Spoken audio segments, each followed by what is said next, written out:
Laron Chapman here with the Cinematropolis.com for a quick out-of-the-theater review of Wuthering Heights. So kiss me, and let us both be damned.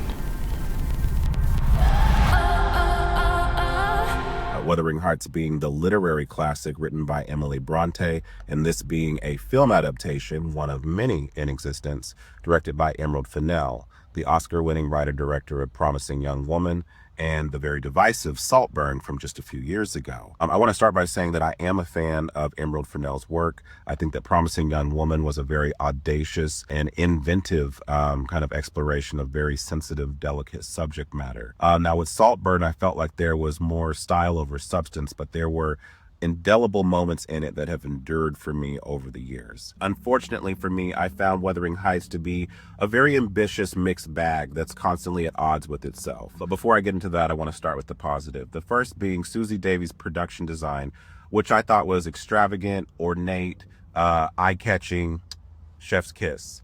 I also thought that Jacqueline Durran's costuming here had a very anachronistic vibe to it, in the sense that the costumes have a very vintage style that's kind of infused with modern sensibilities. I thought that Margot Robbie and Jacob Elordi, obviously great performers, giving good performances here, but unfortunately I didn't buy into the chemistry between either one of them, which kind of is essential for this project to work. I also felt like they were performing in what felt like a prestige movie, and everything around them, the artificiality of the world that they're in, is kind of screaming for a pulpier or more campy kind of tone, which causes a kind of hodgepodge of elements together that just don't really gel well by the end of it. So I was left not really knowing how to feel and leaving somewhat indifferent. But I do think that there's a lot of talent on display in terms of craft. And I think if you're a fan of Emerald Fennell or these performers, that there's definitely some pleasures to be had. With that being said, having kind of mixed feelings about this, I'm going to go with a C+.